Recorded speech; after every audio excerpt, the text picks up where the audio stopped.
Daily Broadside, day 545. I'm several days behind here. And so I'm going to fill in the gaps of what's been going on for the last couple days and the last couple weeks in general. So this may be a multi-part series, but at any rate.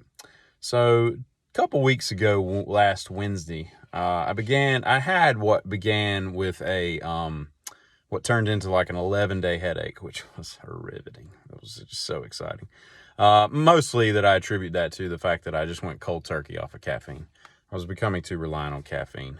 I needed to get off of it. So I'm caffeine free. And that was like kicking heroin. I've never kicked heroin. I've seen people kick heroin, and caffeine is worse. God, it's horrible, horrible. Anyway, sometime in the interim of this headache, I started getting abdominal pains, and it was a weird series of symptoms. You know, I would have like nausea.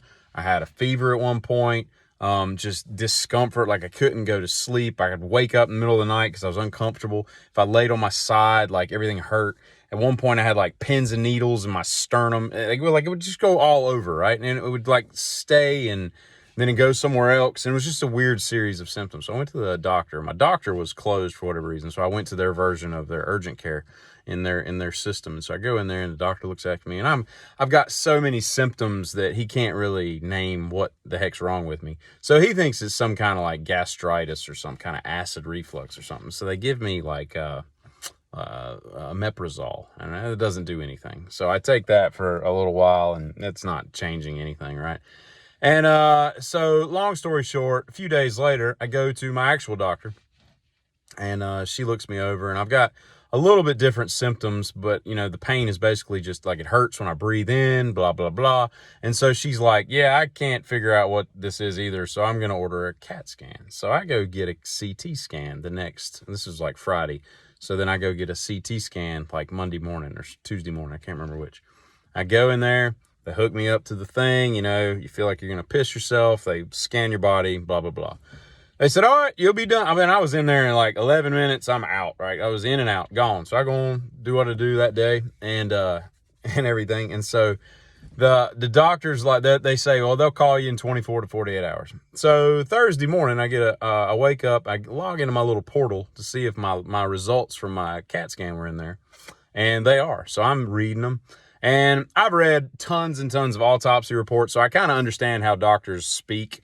But there were a lot of things in there they were saying that I didn't quite understand what they were noun-wise. So I'm looking up all this stuff, and I'm kind of like, what in the hell? And there were three things that they didn't really like and all this. And as I'm figuring all this out, I get a phone call, and it's my doctor. It's like 7:35 in the morning, and she's like, hey, got the results. I was like, yeah, I just literally just read them. She's like, I need you to go to the ER. And I'm like, why? She's like, because you've got a bunch of blood clots and all. And so we need you to go to the ER like now. I'm like, really? She's like, yeah. I was like, well, do you expect me to stay?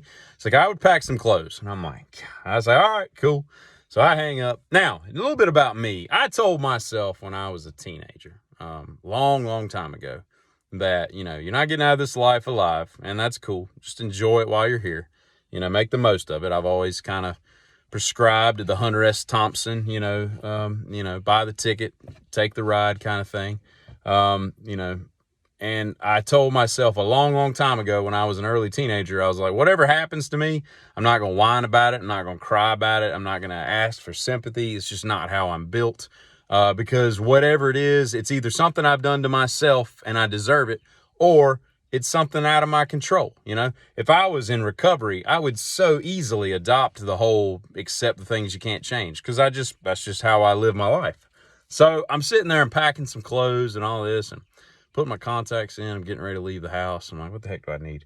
You know, grab a charger, change of clothes and blah, blah, blah. And I'm like, well, it is what it is. Whatever it is, can't be good, but I'm not going to change it on the way to the hospital. So I get to the hospital, and it's Thursday morning. I walk in, and, I'm back in. They put me in an ER room within probably 20 minutes. I mean, it was kind of quiet in there. So I get an actual room. I'm not out in the hall, on a bed and all this. And so they come in, and they order another CT scan because they want to see my chest as well. They had only done my pelvis and my guts, right? because that's where the pain had been. And so I'm like, all right, cool, let's go piss ourselves again. Because if you ever had a CAT scan, the stuff they put through you, it gets all warm and you feel like you're about to piss yourself, and yet you don't. I think that's the third one I've had, maybe 4, I can't remember, over my lifetime, and it's just an odd sensation. But I haven't pissed myself yet, so it is just a sensation. And so I roll in there, and they get my CAT scan and they bring me back out. And I start waiting for the results. Well, a series of doctors make their appearance, and they come in and they're like, yeah, you have blood clots all over your intestines and your venous system, going from your liver, going from your spleen, and you also have a pulmonary embolism in one of your lungs. And I'm like, interesting.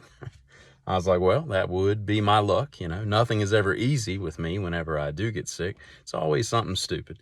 And I was like, well, what's it from? And they're like, we don't know. Could be cancer. And they don't like saying cancer. They call it the C word. I'm like, cancer? Because again, if I've got cancer, I got cancer. I mean, I can't wish it away. It is what it is, It's either something I've done to myself over my lifetime or something that I can't control. So, I mean, I just don't get wrapped up around that stuff. I'm not going to cry myself to sleep, anyway. So they're like, it's either some kind of hereditary thing, genetic, thing that you've been disposed to getting, or you have the C word. And again, I was like, a cancer? And they're like, we don't like to say that. And I'm like, okay, well, as long as we're on the same page. All right, so hold that thought. I'm going to pause this, and then I'll continue the rest of the story, because it gets funny. Not like funny. Like not funny, haha, but funny, just weird. Anyway, see you in a minute.